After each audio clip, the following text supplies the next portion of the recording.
ओम अज्ञानतिमिरन्धस्य ज्ञानञ्जनशलाखया चक्षुरुन्मीलितं येन तस्मै श्रीगुरवे नमः। नमो ओं विष्णुपदाय कृष्णपृष्ठाय भूतले श्रीमते भक्तिवेदान्तस्वामिन् इति नामिने।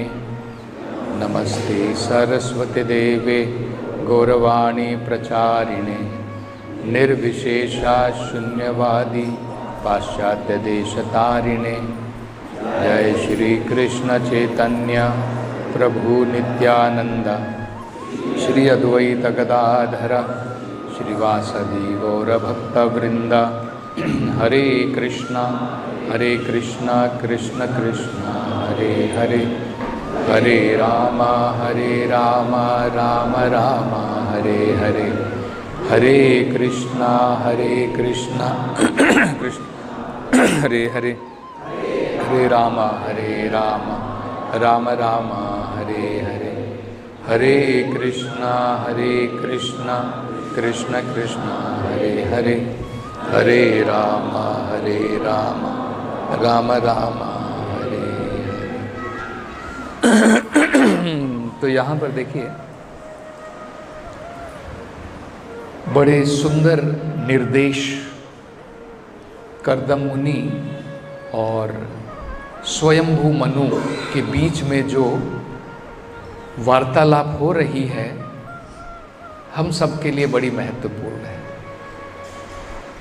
दो महान व्यक्ति जब आपस में वार्तालाप करते हैं तो उनका जो विषय होता है वो अत्यंत महत्वपूर्ण विषय होता है। जैसे प्रभुपाद जी बताते हैं जब भगवान और भक्त अगर किसी विषय के ऊपर वार्तालाप करते हैं तो वो विषय क्या होगा? भगवान और भक्त, भक्ति। भगवान और उनका भक्त, उनके बीच में जो वार्तालाप है वो भक्ति। दो पॉलिटिशियंस, राजनीतिक लोग आपस में बात कर रहे हैं तो हम लोग जानते हैं कि उनकी विषय मुख्य है, इम्पोर्टेंट पॉलिटिक्स। दो घरेलू स्त्रियां आपस में बातें कर रही हैं तो हमें भी पता है उनका विषय क्या होगा।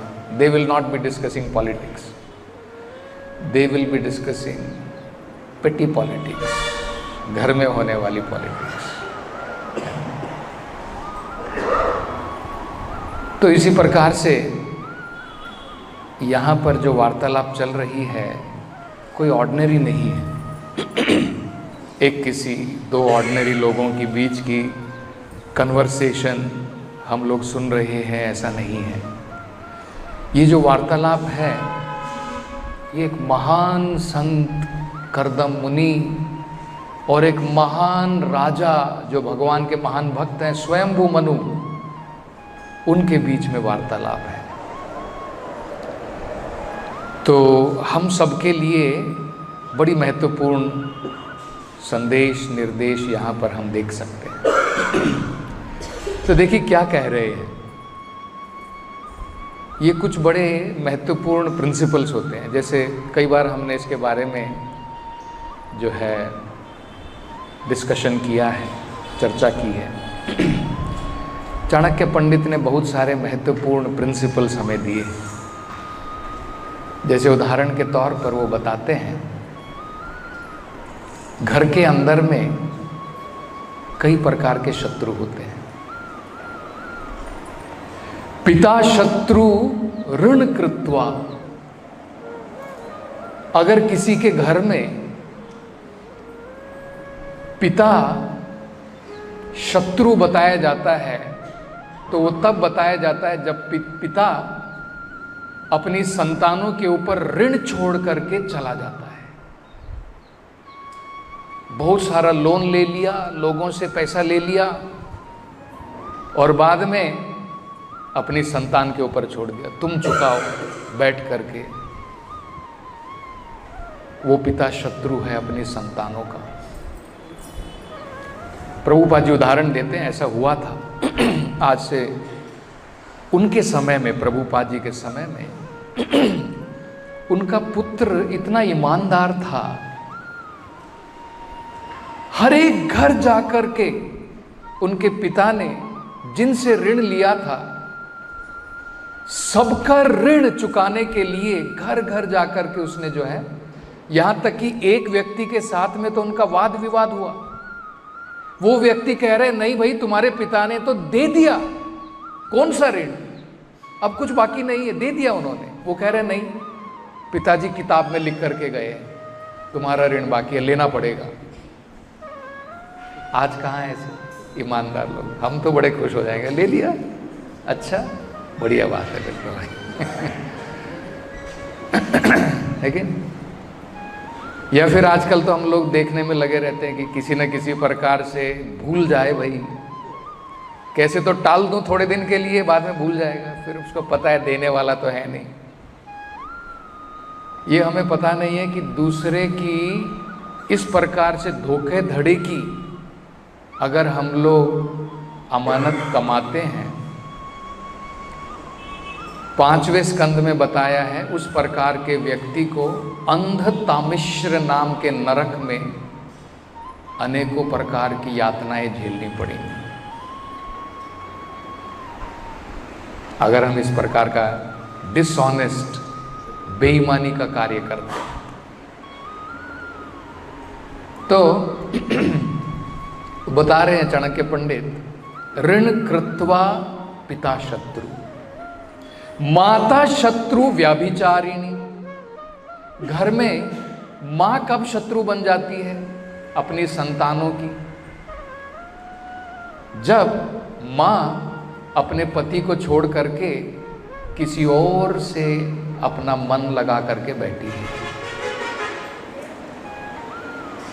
व्याभिचारिणी, जो चेष्ट नहीं है, निष्ठावान जो मां नहीं है, उस प्रकार की मां अपनी संतानों के लिए शत्रु है।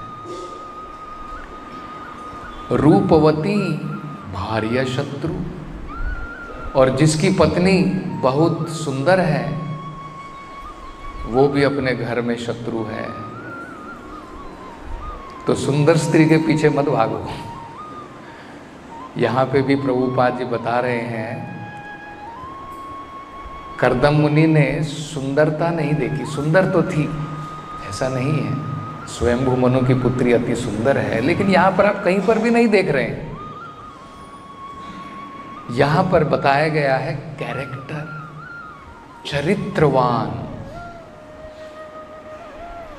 और प्रभुपाद जी कह रहे हैं देखिए, प्राइम कंसिडरेशन सुंदरता नहीं होती है।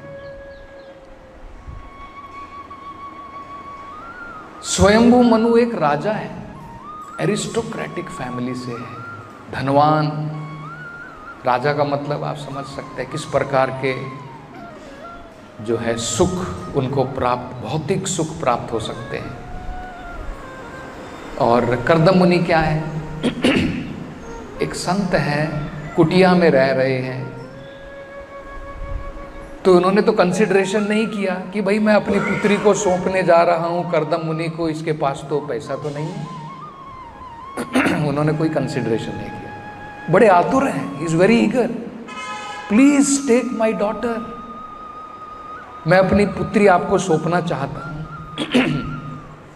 और यहां पर देख लीजिए, इसलिए कह रहे हैं कुछ ऑफरिंग अपने आप आई है, उसको आपको ग्रहण करना चाहिए, यू शुड नॉट रिजेक्ट। तो रूपवती भार्या शत्रु, क्योंकि अगर आपकी पत्नी रूपवती है तो बहुत सारे लोग उसके पीछे रहेंगे, आपकी जिंदगी तो बर्बाद हो जाएगी। रूपवती भार्या शत्रु, पुत्र शत्रु अपंडिता।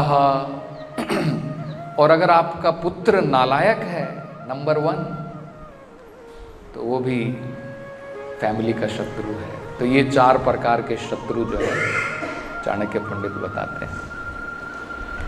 दूसरा इसी प्रकार का एक और बड़ा महत्वपूर्ण वो जो है, हमारे समझ के लिए बहुत महत्वपूर्ण चीज़ें हैं ये सब चीज़ें, जो हम अपने जीवन में जो है अपनानी चाहिए। दूसरी जगह में चाणक्य पंडित जी बताते हैं, यस्य गृहे माता न अस्ति, जिसके घर में मां नहीं है, और डबल नेक्स्ट वो कहते हैं भार्या च अप्रियवादिनी, और उस घर में पत्नी है जो बड़ी तीखी है, प्रियवादिनी, जो ठीक से बात भी नहीं करती है, तो कहते हैं अरण्यतेन गंतव्यम, तब व्यक्ति को चाहिए बेटर वन में चले जाए।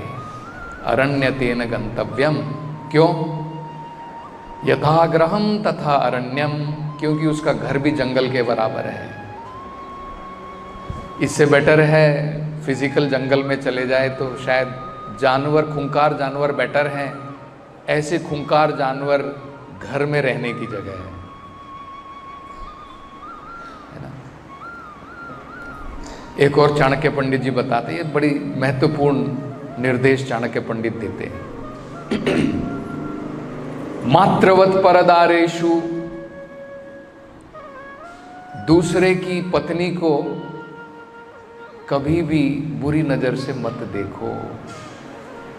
She should be considered like mother, माँ के बराबर। इसलिए हम लोग सबको माता जी कहते हैं, लेकिन कई बार क्या होता है, बातों बातों में हम लोग माता माता कह देते हैं, मन के अंदर में तो माता नहीं है। क्योंकि माता अगर हम लोग समझ लें, can anybody think of lusty desire with माता? कोई सोच सकता है काम की इच्छा अपनी माँ के प्रति? कोई नहीं सोच सकता है, वो बड़ी कहते है ना। तो ये हमें जो है बचपन से सीखना चाहिए। मात्रवत परदारेषु, दूसरे की पत्नी माँ है।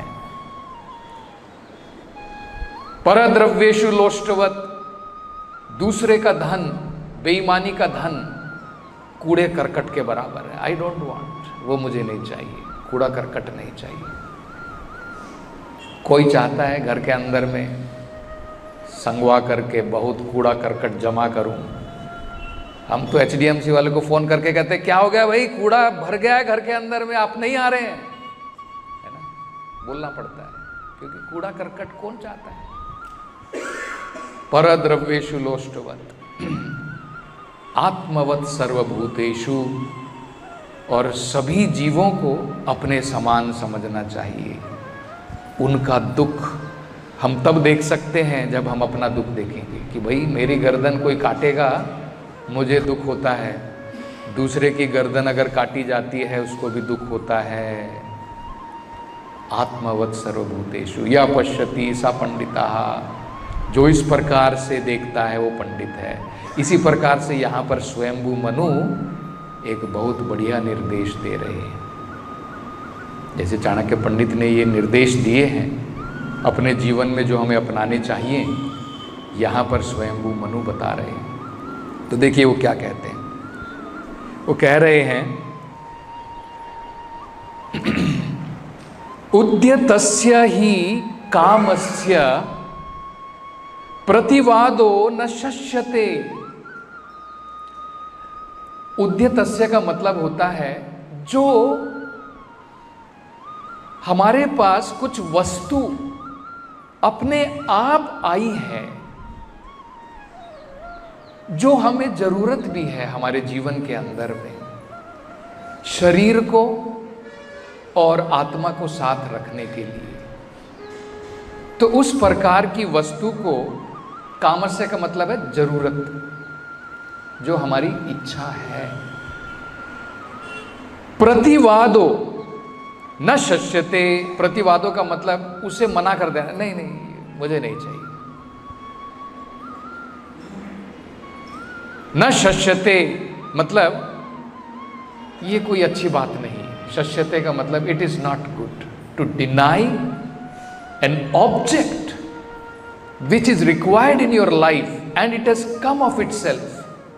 To deny is not praised. ये ठीक बात नहीं है।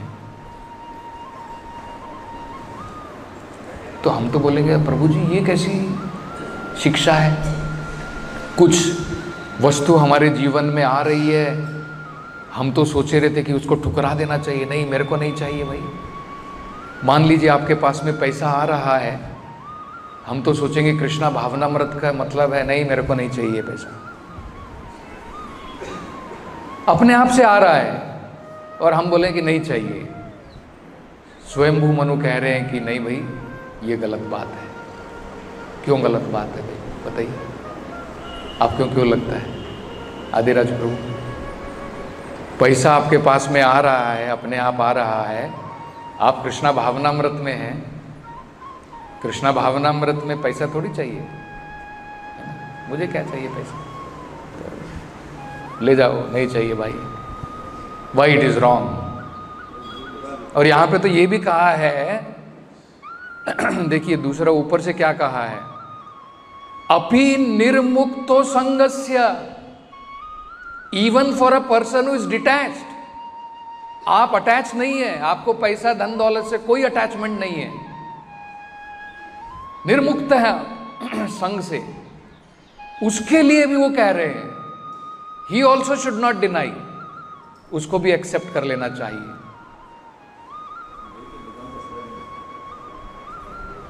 वेरी गुड, आप कर रहे हैं ना, वेरी गुड, बढ़िया बात है, करेक्ट है। इंपॉर्टेंट क्या है, भगवान की सेवा में तो लगाना है, वो दूसरी बात है, प्रिंसिपल क्या है वो हमको समझना है। देखिए प्रिंसिपल ये है कि आपको आत्मा और शरीर को साथ में तो रखना है, करेक्ट है ना। आत्मा और शरीर की कुछ ना कुछ जरूरतें होती हैं कि नहीं होती हैं। कल से आपको बोलूं कि भाई आप कृष्णा भावनामृत है, आपको प्रसाद नहीं मिलेगा, चलो होएगा? कितने दिन चैंटिंग कर पाएंगे बिना प्रसाद के? हाथ खड़ा करो। प्रभु 10 दिन तो कर लूंगा, कोई प्रॉब्लम नहीं है है ना। हमारी जरूरतें हैं। हरिदास ठाकुर की बात अलग है, हम उनकी नकल नहीं कर सकते। रघुनाथ दास गोस्वामी की बात अलग है, वो 2 या 3 दिन में एक बार थोड़ा सा बटर मिल्क पीते थे। हमारा तो बहुत सारा प्रसाद बच जाएगा अगर ऐसा हो गया तो, खर्चा करने की जरूरत नहीं पड़ेगी भक्तों लोगों के लिए। बोल देंगे आपको 3 संडे में एक बार थोड़ा सा छाछ हम आपको दे देंगे, है ना। अभी क्लास के बाद में आपको खिचड़ी नहीं मिलेगी, अगले संडे देख लेंगे, थोड़ी सी छाछ ले लो। रघुनाथ दास गोस्वामी को फॉलो करो, है ना। हम उनकी नकल नहीं कर सकते। शरीर और आत्मा को साथ में रखने के लिए कुछ जरूरतें होती हैं। इन जरूरतों को भगवान का भक्त कैसे पूरा करता है? उसके लिए घोर परिश्रम नहीं करता है, घोर परिश्रम नहीं करता है, परिश्रम करता है। भगवान का भक्त लेजी नहीं है, आलसी नहीं है कि मैं भगवान का भक्त बन गया, प्रभु जी बस चैंटिंग कर रहा हूं, मुझे कोई सेवा की जरूरत नहीं है, चैंटिंग कर रहा हूं। प्रभुपाद जी कहते थे ऐसे लोग जो कह रहे हैं चैंटिंग के नाम पर जो सेवा छोड़ना चाहते हैं, उन सबको वृंदावन में जो बाबा जी बन करके बैठे हैं, they should all B engaged in sweeping the streets of Vrindavan. नहीं तो चैंटिंग के नाम पर वो केवल धन और स्त्री के पीछे भागेंगे। तो ये हमको समझना है कि शरीर की जरूरतें होती हैं, शरीर की जरूरतें हमको पूरी करनी पड़ती है, लेकिन उसके लिए प्रयास नहीं करता है भगवान का भक्त। लेकिन प्रयास करता है, कर्मी से भी ज्यादा प्रयास करता है, लेकिन भगवान की सेवा के लिए। और अगर वो भगवान की सेवा में लगा है तो भगवान उसकी जो जरूरत की वस्तु है वो स्वयं प्रदान करता है, स्वयं प्रदान करता है। तो भगवान का भक्त सोचता है मैंने तो एंडेवर नहीं किया, लेकिन भगवान ने प्रदान किया है। तो एक्सेप्ट करता है, रिजेक्ट नहीं करता है कि भाई ये पैसा मुझे नहीं चाहिए।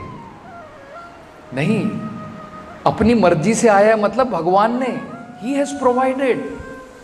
भगवान कहते हैं अपने भक्तों के लिए भगवान प्रोवाइड करते हैं।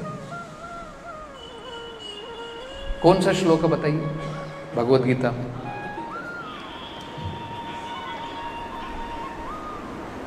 योगक्षेमम व्याहामि अहम, भगवान कहते हैं I take care of my devotees whatever they lack. उनके पास में जो नहीं है मैं देता हूं। अनन्यश्चिन्तयन्तो माम ये जना पर्युपासते, करेक्ट, योगक्षेमम व्याहामि अहम। तो ये बड़ा महत्वपूर्ण है। ठीक है, ये तो भक्तों के लिए तो सिंपल हो गया कि भाई हम भगवान की भक्ति में लगे, हम तो प्रयास नहीं कर रहे हैं। जिंदगी की ज़रूरतों के लिए भक्त जो है प्रयास में नहीं लगा है, जितना मिनिमम चाहिए उतना काम करता है अपनी शरीर की ज़रूरतों के लिए। बाकी का समय और अपनी शक्ति भगवान की सेवा में लगाता है, क्योंकि उसे पता है वेस्ट ऑफ टाइम।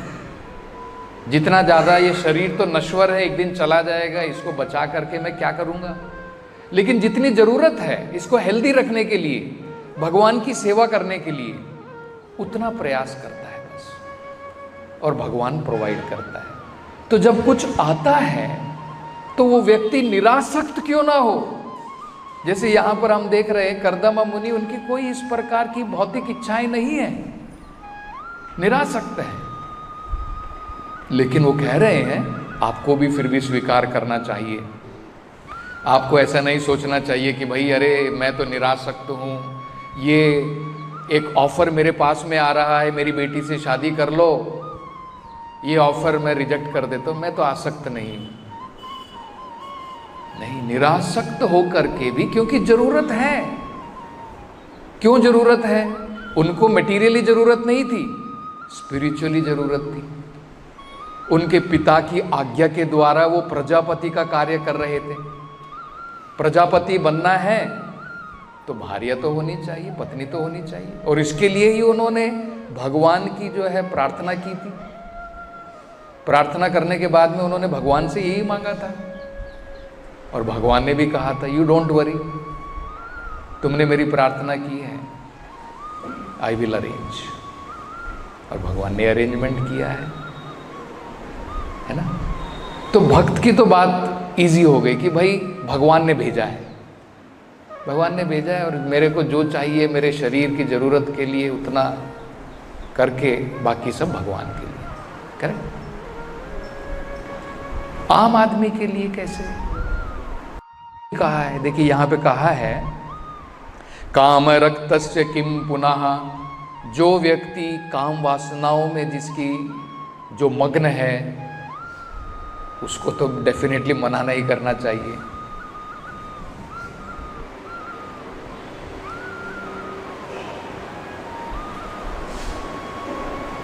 बोलिए शशिधर जी। भाई डिवोटी के पास में कुछ आता है अपने आप, उसे तो एक्सेप्ट करना चाहिए। वो क्यों एक्सेप्ट करता है? ये समझ करके कि भाई भगवान ने दिया है, इसका सही प्रयोग मैं करूँगा। करेक्ट। निर्बंधे कृष्ण संबंधे, हर एक चीज़ का संबंध भगवान से है। युक्त वैराग्यम उच्यते, जितना मुझे चाहिए मैं इसका प्रयोग करूँगा, है ना। जैसे मान लीजिए उदाहरण के तौर पर आपको कोई कार गिफ्ट में देता है, टेम्पल को कोई कार गिफ्ट में देता है, हम थोड़ी बोलेंगे प्रभु जी हमको पैसा धन कुछ नहीं चाहिए, हम तो ब्रह्मचारी लोग हैं। नहीं भाई, ब्रह्मचारी हैं लेकिन भगवान के लिए चाहिए, है ना। मेरे लिए नहीं चाहिए, मेरे को कंफर्ट मिलेगा। कई बार डिवोटी लोग जो है बोलते हैं प्रभु जी बिना कार के नहीं जाने को होगा मेरे को। अरे ऐसे कैसे भाई? आज कार नहीं है, आज मेरी कार खराब है, ऑटो लेकर के जाओ। भगवान का भक्त जो है कार से अटैच नहीं है। भगवान का भक्त ये देखना चाहता है क्या अवेलेबल है। मारुति कार है, मारुति में जाऊंगा, मर्सिडीज बेंज है तो मर्सिडीज बेंज में जाऊंगा, कोई प्रॉब्लम नहीं है। मेरे को कार से अटैचमेंट नहीं है। भगवान की सेवा से अटैचमेंट है। ये हमें समझना है। ये नहीं कि प्रभु आज मेरी कार खराब हो गई है, मैं नहीं जाने वाला हूं आज बाहर, आज प्रीचिंग नहीं होगी, ऐसा नहीं। कार खराब हो गई, कोई बात नहीं, फोन करो, बाहर से ऑटो बुलाओ, ऑटो बुला करके सेवा में जाओ। ये होना चाहिए। तो भक्तों का तो इजी हो गया कि भाई भगवान ने कुछ अरेंजमेंट किया है भगवान की सेवा करने के लिए, है ना। कर्दम मुनि यहां पर स्वयंभू मनु कह रहे हैं, काम रक्तस्य किम पुनः, जो व्यक्ति काम से आसक्त है उसके लिए भी उसे मना नहीं करना चाहिए। He should also not reject. क्यों? देखें आप में से कितने लोगों ने भागवतम सही प्रकार से पढ़ी है? धीर कृष्ण प्रभु बताइए। हमारा समाज ये व्यवस्था है वो पूर्ण करने के लिए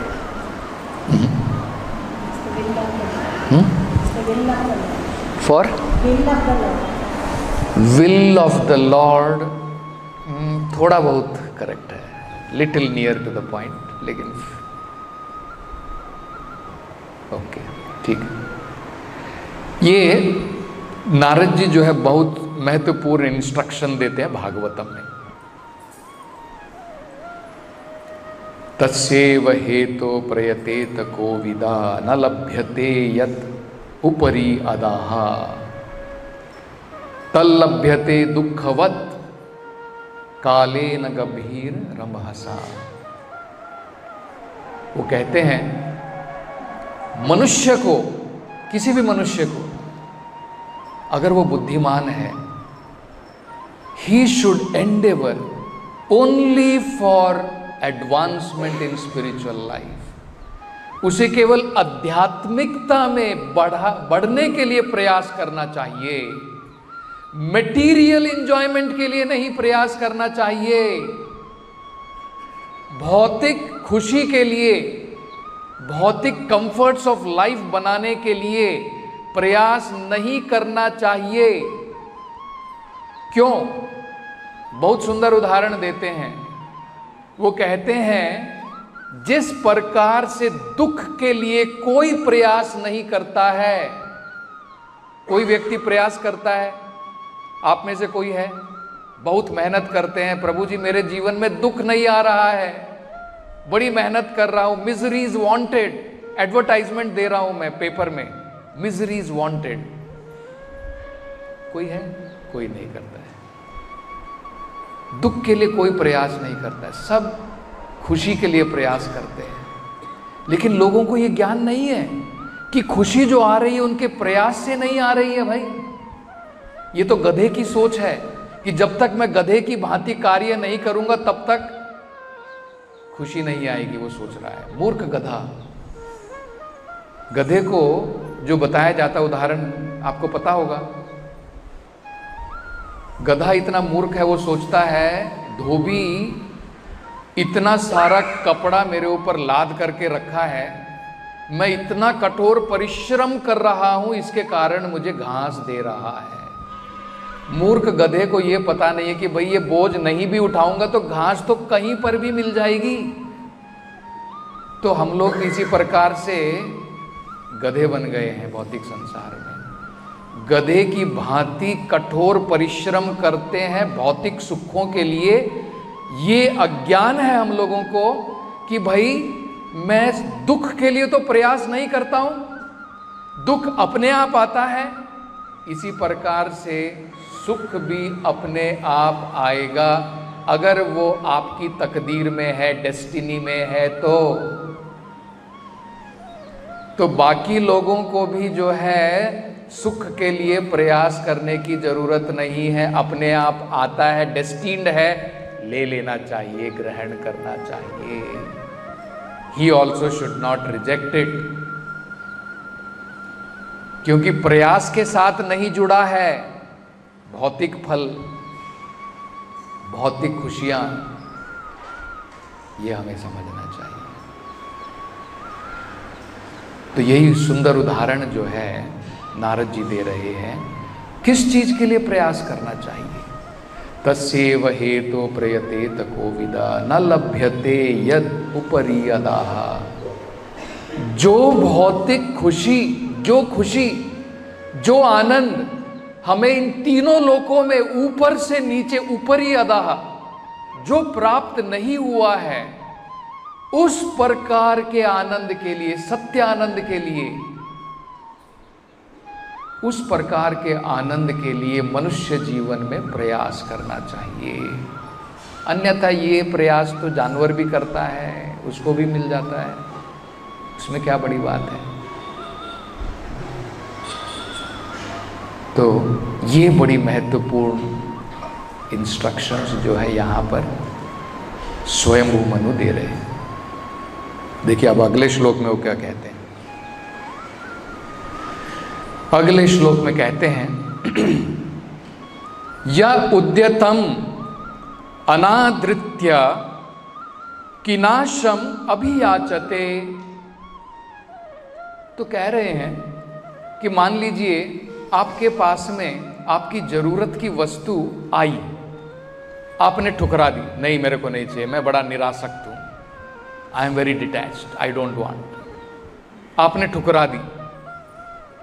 अब बाद में आपके पेट को भूख लगेगी, आपकी शरीर की जरूरत है, आपको चाहिए, बाद में आप किसी से जाकर के भीख मांगते हैं। अरे भाई प्रॉब्लम चल रही है, थोड़ा पैसा तो दो खाने के लिए। और वो कहते हैं नालायक बाहर निकल, बिना मेहनत के पैसा चाहिए, चल, है ना। और फिर आपका जो सम्मान है, आपका जो यश है, गिर जाता है। You will lose your reputation, you will lose your pride.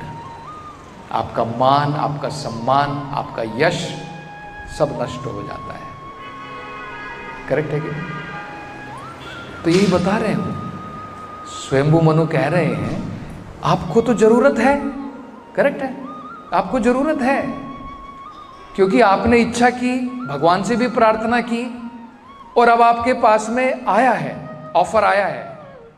और अगर आप रिजेक्ट कर देते, नहीं नहीं नहीं मुझे नहीं चाहिए, है ना, पर आपको जरूरत है, बाद में क्या करोगे? बाद में ढूंढते ढूंढते जाओगे, भाई आपकी पुत्री है क्या, मुझे शादी करनी है, क्या आपकी पुत्री अवेलेबल है जिसके अंदर में मेरे समान गुण हैं? तो उससे क्या होगा? He will not be respected properly.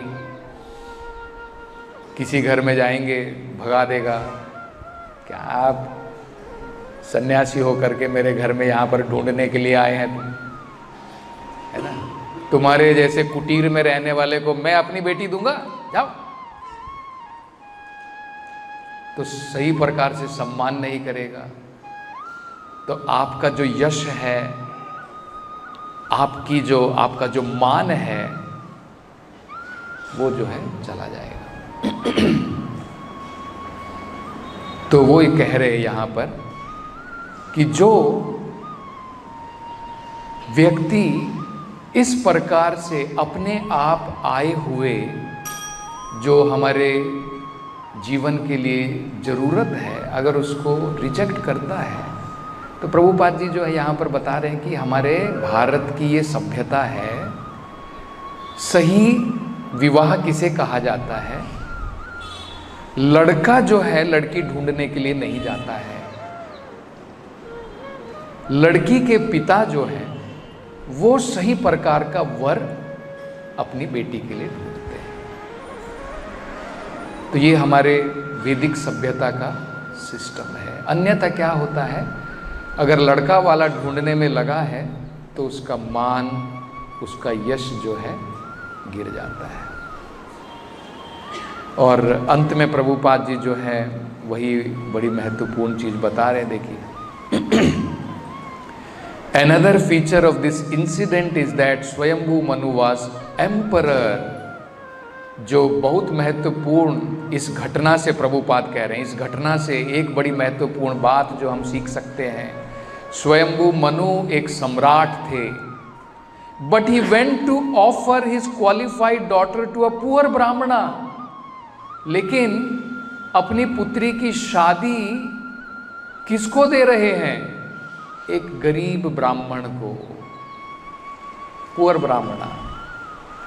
Kardam Muni had no worldly position. Kardama Muni का कोई बड़ा महल नहीं था, बड़ा घर नहीं था, कुछ नहीं था, एक कुटिया में रहते थे। He was a hermit living in the forest.